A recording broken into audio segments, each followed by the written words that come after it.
আরে হাতে এত তো ক্লান্ত হয়ে গেছি, পানি তো পিপাসা লেগেছে, পানি যে কোথায় পাবো? ওই দেখা যায় কল, এখান থেকে পানিটা খেয়ে আসি। আল্লাহ, পানিটা খেয়ে অনেক শান্তি পেয়েছি। এখন যাই যাই হসপিটালে, আব্বুর কাছে যাই। Hindi la perita na bara লেচুর বাগানে। আরে পায়ের নিচে কি বাঁধলো রে, দেখি তো তুলে। আরে এটা দেখা যায় টাকা ভর্তি ব্যাগ, যাই যাই ব্যাগটা নিয়ে যাই। আরে আমার টাকার ব্যাগ কোথায় রেখে আসলাম? আরে ওই জায়গায় তো, চালু যাই। আরে আমার টাকার ব্যাগ তো এখানে ছিল, এখন কোথায় গেল? পাইতেছি না তো। এখানেই তো ব্যাগটা রাখছিলাম। আরে সামনে দেখা যায় একটা লোক, যাই ওনাকে জিজ্ঞাসা করে গিয়া। আরে কমলা বাগান। ভাই ভাই, এখানে কোনো ব্যাগ দেখছেন?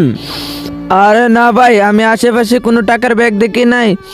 আরে ভাই, এটা আমার বাবার চিকিৎসার টাকা ছিল, ওটাও হারিয়ে ফেললাম। এখন কি করব? আল্লাহ, এখন আমি কি করব? এটা তো আমার বাবার চিকিৎসার টাকা ছিল। আপনি একটা কিছু করেন। যাও যাও বাবু, টাকা পাবে না। লোকটা টাকাগুলো কোথা থেকে আনছে? আবার এই টাকাগুলো তার বাবার চিকিৎসার টাকা। যাই যাই টাকাগুলো ফিরিয়ে দেই। আরে তুই টাকাগুলা দিস না, এই টাকাগুলা দিয়ে তুই দুনিয়াতে অনেক দিন চলতে পারবি। এই ওকে, এই টাকাটা দিয়ে দাও, ওটা ওর বাবার চিকিৎসার টাকা ছিল। এটা না দিলে তোমার পরকালে অনেক কষ্ট বহন করতে হবে। আরে না না, আমি খারাপ ফেরেস্তার কথা শুনবো না। খারাপ ফেরেস্তা বলেছে আমি দুনিয়াতে শান্তি করতে পারবো, আর ভালো ফেরেস্তা বলেছে আমি আখিরাতে শান্তি করতে পারবো। তাহলে সেটাই শুনবো। এখন কি করব?